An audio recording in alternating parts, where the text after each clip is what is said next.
श्रीमद्भागवतम षष्ठ स्कंध अध्याय 5 प्रजापति दक्ष द्वारा नारद मुनि को शाप। श्रील शुकदेव गोस्वामी ने कहा, भगवान विष्णु की माया से प्रेरित होकर प्रजापति दक्ष ने 5 जनी असकिनी के गर्भ से 10,000 पुत्र उत्पन्न किए।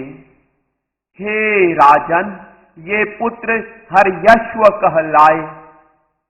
हे राजन, प्रजापति दक्ष के सारे पुत्र समान रूप से अत्यंत विनम्र तथा अपने पिता के आदेशों के प्रति आज्ञाकारी थे।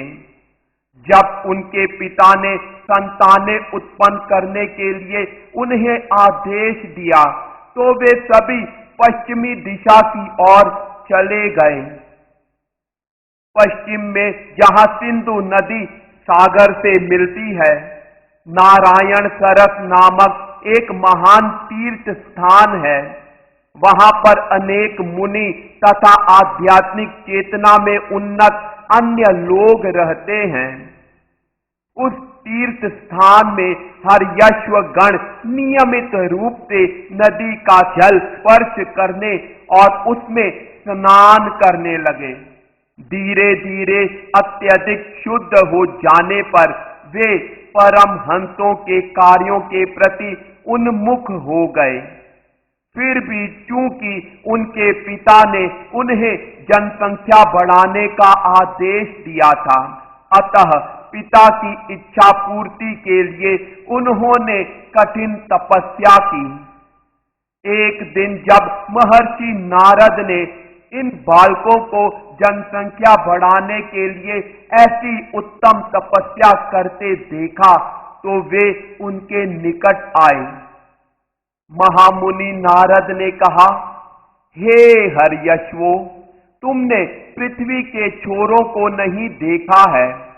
एक ऐसा राज्य है जिसमें केवल एक व्यक्ति रहता है और उसमें जहां पर एक छेद है उसमें से भीतर घुसने वाला कभी निकल कर बाहर नहीं आता।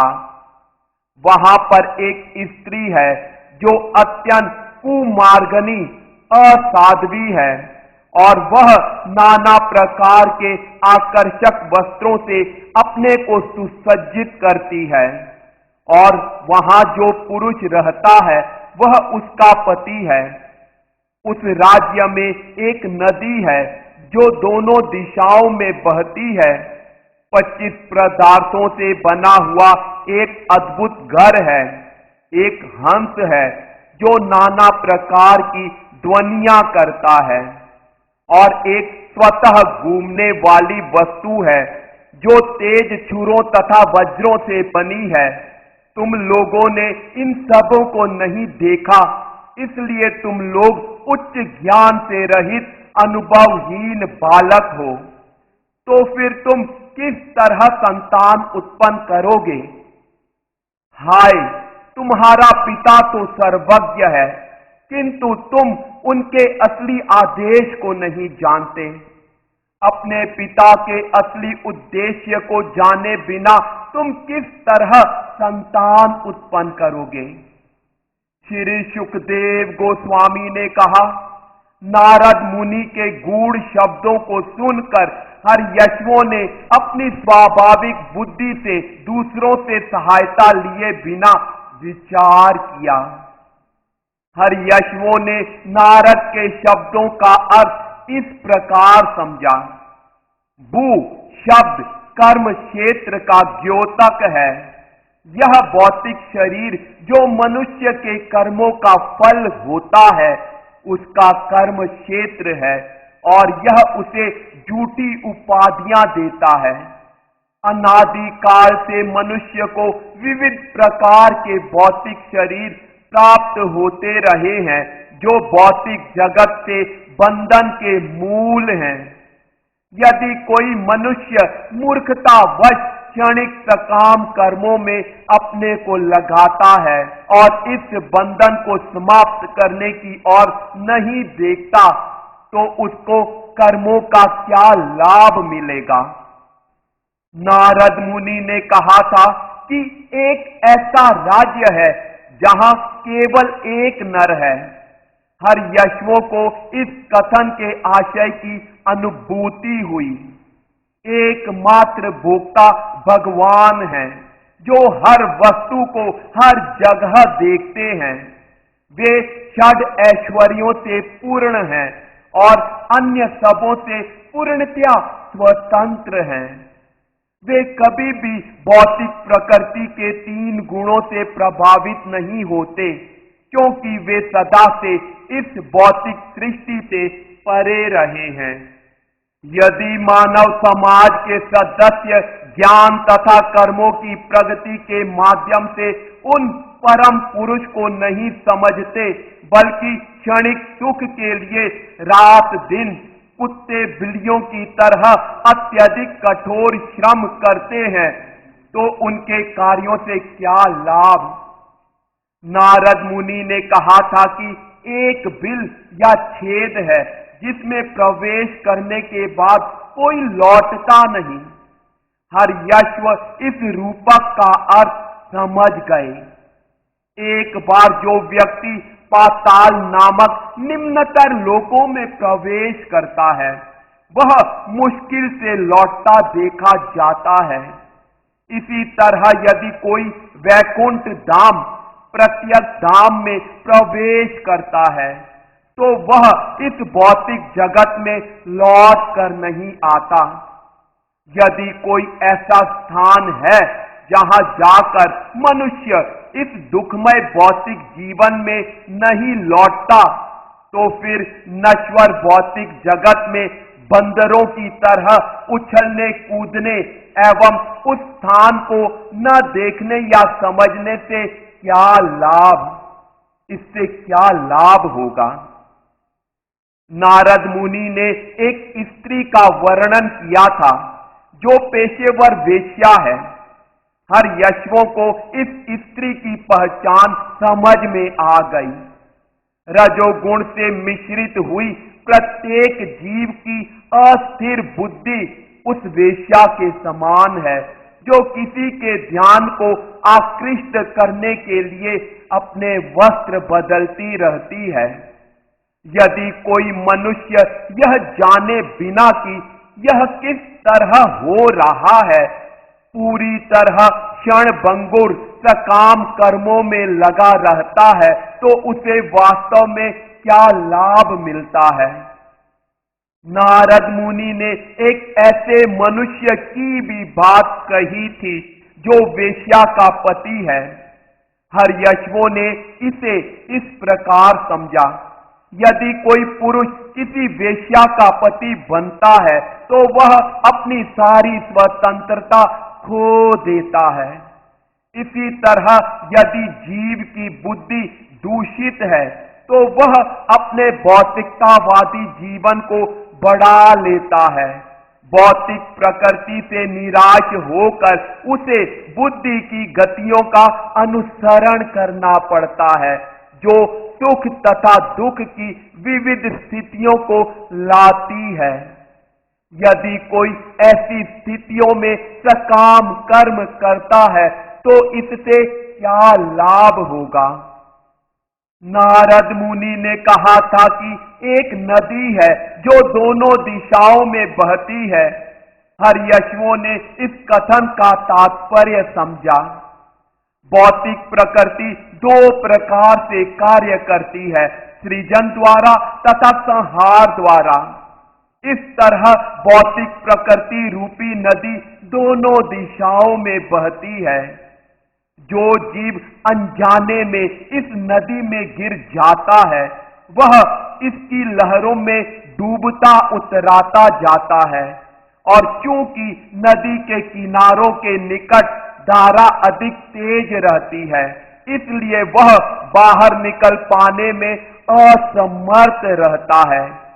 माया रूपी उस नदी में सकाम कर्म करने से क्या लाभ होगा? नारद मुनि ने कहा था कि 25 तत्वों से बना हुआ एक घर है। हर्यश्वों को यह रूपक समझ में आ गया। भगवान 25 तत्वों के आधार हैं और परम पुरुष होने के कारण कार्य कारण के संचालक रूप में वे उनकी अभिव्यक्ति करते हैं। यदि कोई व्यक्ति क्षण भंगुर सकाम कर्मों में अपने को लगाता है और उस परम पुरुष को नहीं जानता, तो उसे क्या लाभ प्राप्त होगा? नारद मुनि ने हंस की बात की थी। इस श्लोक में हंस की व्याख्या की गई है। वैदिक ग्रंथ शास्त्र बली भांति यह बताते हैं कि समस्त भौतिक तथा आध्यात्मिक शक्ति के स्रोत भगवान को किस तरह समझना चाहिए। दरअसल वे इन दोनों शक्तियों की विस्तार से व्याख्या करते हैं।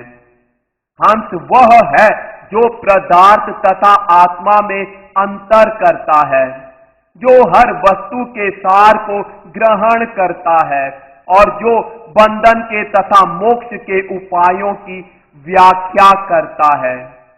शास्त्रों के शब्द विविध प्रकार की ध्वनियों के रूप में हैं। यदि कोई मूर्ख धूर्त व्यक्ति नश्वर कार्यों में लगने के लिए इन शास्त्रों के अध्ययन को ताक पर रख देता है, तो फिर परिणाम क्या होगा? नारद मुनि ने तेज छुरों तथा वज्रों से बनी एक भौतिक वस्तु की बात की थी। हर्यश्वों ने इस रूपक को इस प्रकार समझा। नित्य काल बहुत ही तीक्ष्णता से गति करता है, मानो छुरों तथा वज्रों से बना हुआ हो। यह काल अबाध रूप से तथा पूर्णतया स्वतंत्र होकर सारे जगत के कार्यों का संचालन करता है। यदि मनुष्य नित्य काल तत्व का अध्ययन करने का प्रयास नहीं करता, तो वह क्षणिक भौतिक कार्यों को करने से क्या लाभ प्राप्त कर सकता है? नारद मुनि ने पूछा था कि मनुष्य किस तरह अज्ञानवश अपने ही पिता की आज्ञा का उल्लंघन कर सकता है। हर्यश्वों ने इस प्रश्न का अर्थ समझ लिया था। मनुष्य को शास्त्र के मूल आदेशों को स्वीकार करना चाहिए। वैदिक सभ्यता के अनुसार मनुष्य को द्वितीय जन्म के चिन्ह रूप में यज्ञोपवीत जनेऊ प्रदान किया जाता है। वह प्रामाणिक गुरु से शास्त्रों के आदेश प्राप्त कर चुकने के फलस्वरूप दूसरा जन्म पाता है। इसलिए शास्त्र असली पिता है। सारे शास्त्रों का आदेश है कि मनुष्य अपने जीवन की भौतिक शैली को समाप्त कर दे। यदि वह पिता अर्थात शास्त्रों के आदेशों का उद्देश्य नहीं समझता, तो वह अज्ञानी है। जो पिता अपने पुत्र को भौतिक कार्यों में लगाए रखने का प्रयत्न करता है, उसके वचन पिता के असली आदेश नहीं होते। शुकदेव गोस्वामी ने आगे कहा, हे राजन, नारद मुनि के उपदेशों को सुनने के बाद प्रजापति दक्ष के पुत्र हर्यश्वों को पूरी तरह से समझ में आ गया। उन सबों ने उनके उपदेशों में विश्वास किया और वे एक ही निष्कर्ष पर पहुंचे। उन्हें अपना गुरु स्वीकार कर लेने पर उन्होंने उस महामुनि की प्रदक्षिणा की और उस पथ का अनुसरण किया जिससे कोई इस जगत में फिर नहीं लौटता। संगीत यंत्रों में 7 स्वरों श, रि, गा, म, प, द तथा नी का प्रयोग किया जाता है, किंतु ये सातों स्वर मूलतः सामवेद से आए। महामुनि नारद भगवान की लीलाओं का वर्णन करते हुए ध्वनियां करते हैं। ऐसी दिव्य ध्वनियों यथा हरे कृष्ण कृष्ण कृष्ण हरे हरे, हरे राम राम राम हरे हरे से वे अपने मन को भगवान के चरण कमलों पर स्थिर करते हैं। इस तरह वे इंद्रियों के स्वामी ऋषिकेश का प्रत्यक्ष दर्शन करते हैं। हर्यश्वों का उद्धार करने के बाद नारद मुनि ने अपने मन को भगवान के चरण कमलों में सदा स्थिर रखते हुए सारे लोकों में अपनी यात्रा जारी रखी। प्रजापति दक्ष के पुत्र हर्यश्व अत्यंत सुशील सुसंस्कृत पुत्र थे, किंतु दुर्भाग्यवश नारद मुनि के उपदेशों से वे अपने पिता के आदेश से विपथ हो गए। जब दक्ष ने यह समाचार सुना जिसे उन तक नारद मुनि लाए थे, तो वे पश्चाताप करने लगे। यद्यपि वे ऐसे उत्तम पुत्रों के पिता थे, किंतु वे सब उनके हाथ से निकल चुके थे। निश्चय ही यह शोचनीय था। जब प्रजापति दक्ष अपने खोए हुए पुत्रों के लिए शोक कर रहे थे, तो ब्रह्मा ने उपदेश देकर उन्हें सांत्वना दी और उसके बाद दक्ष ने अपनी पत्नी पांचजनी के गर्भ से 1000 संतानें और उत्पन्न की। इस बार के उनके पुत्र सवलाश्व कहलाए।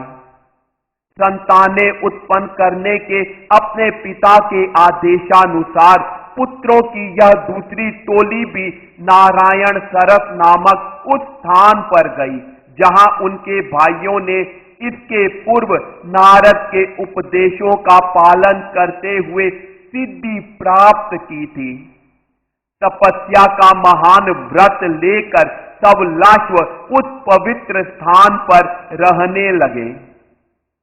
नारायण सरस पर पुत्रों की दूसरी टोली ने पहली टोली की ही तरह तपस्या की। उन्होंने पवित्र जल में स्नान किया और इसके स्पर्श से उनके हृदयों की सारी मलिन भौतिक इच्छाएं दूर हो गई। उन्होंने ओंकार से प्रारंभ होने वाले मंत्रों का मन में जप किया और कठिन तपस्याएं की। प्रजापति दक्ष के पुत्रों ने कुछ महीनों तक केवल जल पिया और वायु खाई। इस तरह महान तपस्या करते हुए उन्होंने इस मंत्र का जाप किया। हम उन भगवान नारायण को नमस्कार करते हैं जो सदैव अपने दिव्य धाम में स्थित रहते हैं। क्योंकि वे परम पुरुष परम हंस हैं, अतएव हम उन्हें सादर नमस्कार करते हैं।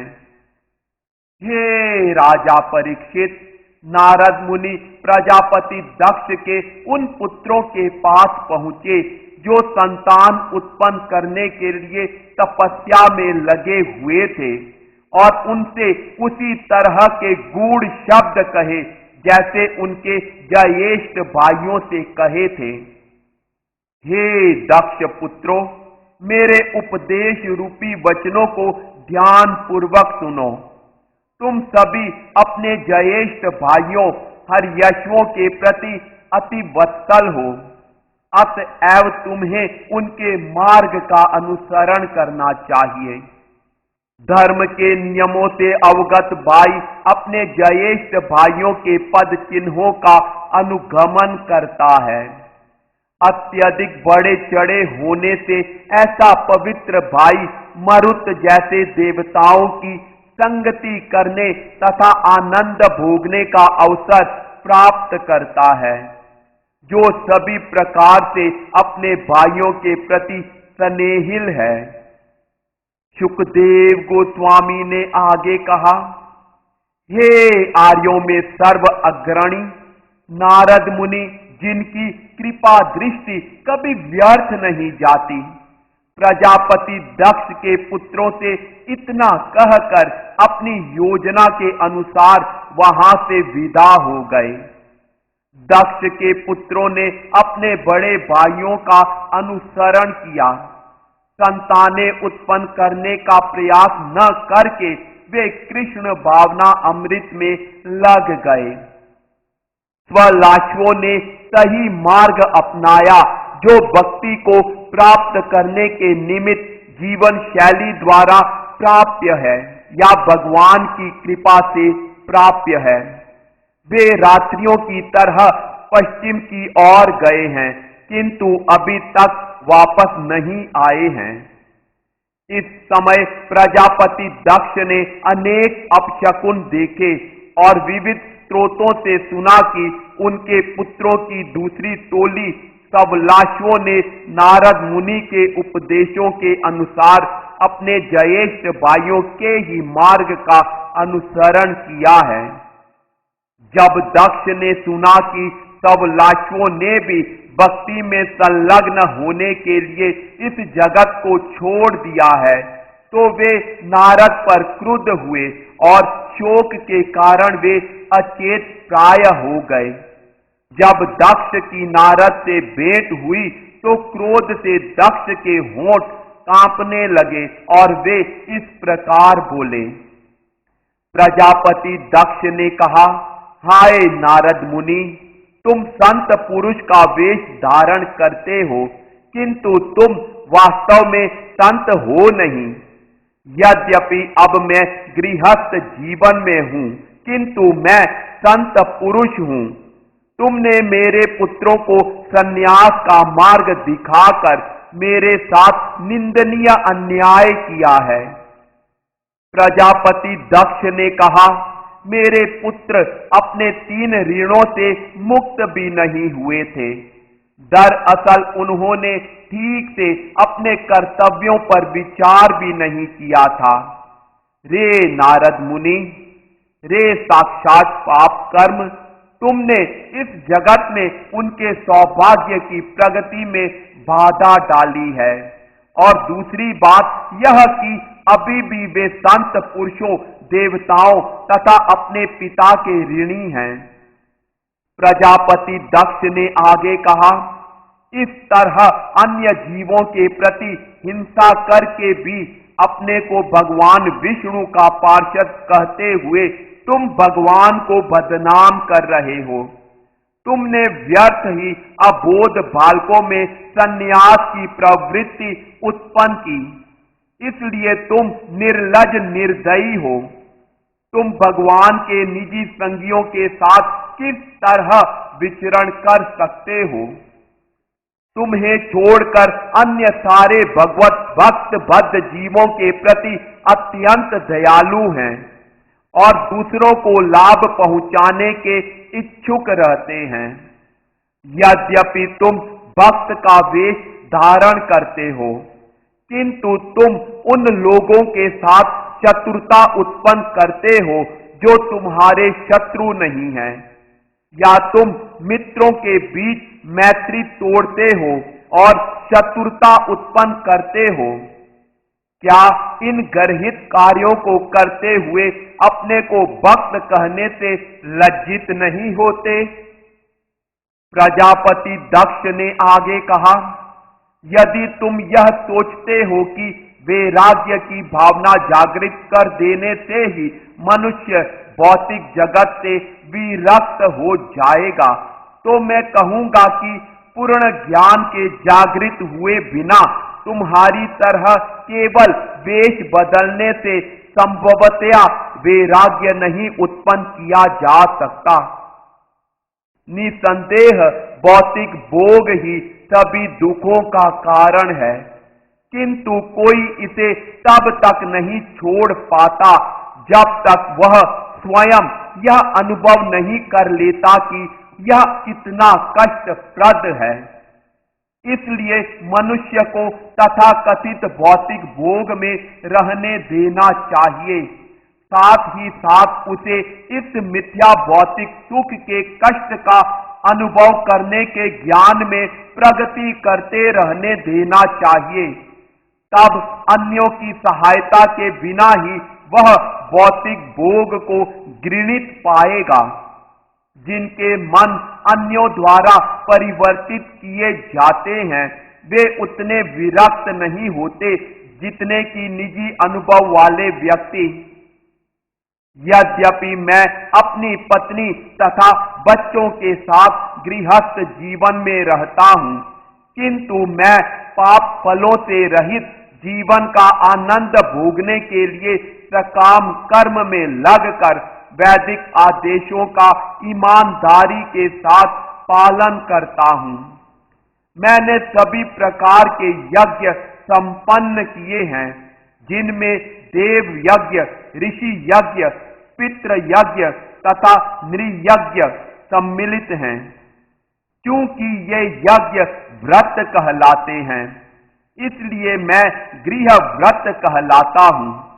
दुर्भाग्यवश तुमने मेरे पुत्रों को अकारण ही वैराग्य के मार्ग में गुमराह करके मुझे अत्यधिक दुख पहुंचाया है। इसे एक बार तो सहन किया जा सकता है। तुमने मेरे पुत्रों को मुझसे एक बार विलग कराया और अब पुनः तुमने वही अशुभ कार्य किया है।